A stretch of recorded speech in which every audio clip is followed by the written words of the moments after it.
Now, the Telegraph has just dropped a story that's so serious it should trigger an immediate national emergency. Iran has openly admitted to smuggling intelligence operatives into the UK on small boats. They are building up an army. Because why wouldn't they do this? Iran is a terrorist state, they hate us, we have open borders, we're not a serious country, and our politicians have absolutely no interest in keeping us safe. This is not some vague allegation. Iranian officials themselves are boasting about it, and our own authorities are admitting they have already intercepted some of the terrorists. Some.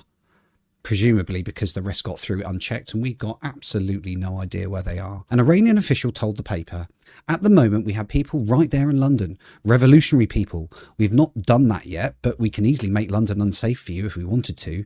These smuggling routes are more important and useful than missiles.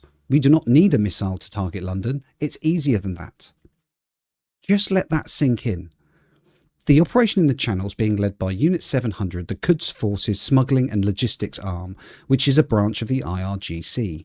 These are the same terrorists who arm Hamas, Hezbollah and Houthis, and they're running the Channel as a logistic operation to invade the UK with trained military operatives. They own some of the routes. They facilitate crossings for people who will then owe them a favour once they're settled here. And they are positioning, in their words, revolutionary people in London. MI5 has already tracked more than 20 potential lethal Iranian-backed plots in a single year. Ken McCallum, the Director General of MI5, has been warning about this for a while. Iran uses criminals and proxies, and now they're using the small boats. This is not theoretical, it's already happening. And our Labour government doesn't care, just like the last Tory government. The boats could be stopped in a matter of days, but they refuse to do it. And it's not just the IRGC. Every terrorist and criminal on the planet who needs to disappear, who knows we're a soft touch, wants a free place to live, courtesy of the British taxpayer, will be doing exactly the same thing. They keep telling us that they're going to smash the gangs and stop the boats, but they're lying to us. I mean, a mega dinghy with 165 people crossed the Channel this week. A new record. I don't know which gang they are smashing, but it's certainly not the smuggling gangs in France.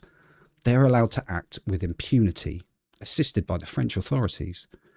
Just days ago, my friend Adrian, the nowhere photographer, who by the way is doing fantastic and very important work in northern France, captured some breathtaking footage of the huge numbers of illegals massing on the French beaches, who are waiting to directly break into our country. The vast majority are young men. We know they have weapons. We've seen evidence of this. Every single one of them is breaking the law, and the police are just standing there, literally waving them off. It's astonishing footage, and this is a huge embarrassment for Shabana Mahmood. Hundreds more arrive every few days. We don't know who they are. There is no proper vetting because these criminals deliberately destroy their documents. We've given the French the thick end of £1 billion, and they are doing nothing.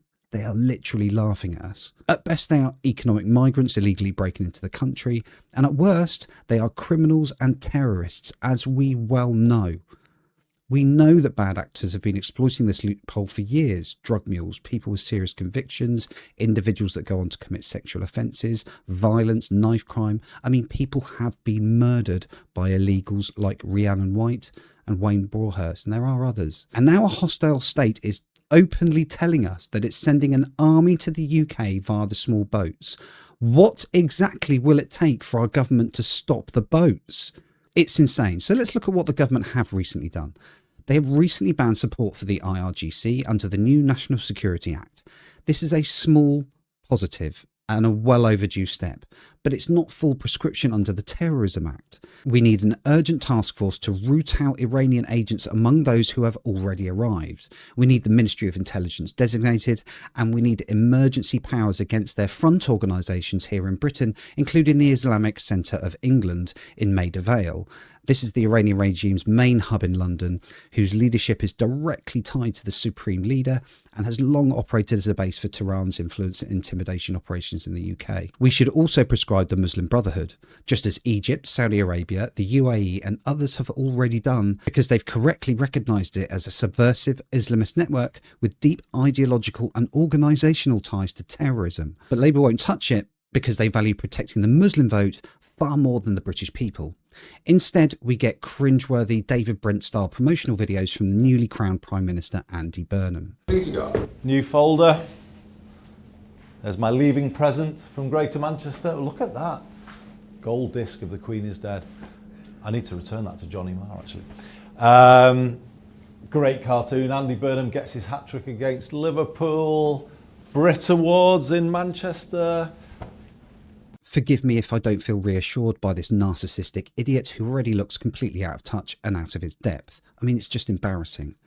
And he hasn't mentioned immigration once. And this is deadly serious. This is about the safety of every woman walking home at night, every child in a school near an asylum hotel, every Jewish family already under threat from Iranian proxies. We need the Royal Navy in the Channel, and we shouldn't be giving France a single penny because they are working with our enemies and assisting this invasion. They are not our friends. We need full unambiguous prescription of the IRGC and its intelligence arms, and we need to treat every single small boat arrival as a potential national security risk. Everyone on the boat should be detained in secure facilities and deported. They should not be able to roam freely. I mean, this is just a bare minimum. We have spent years being told that stopping the boats is impossible and that any firm action is far right, that we just need more processing and more hotels. I mean, it's all nonsense.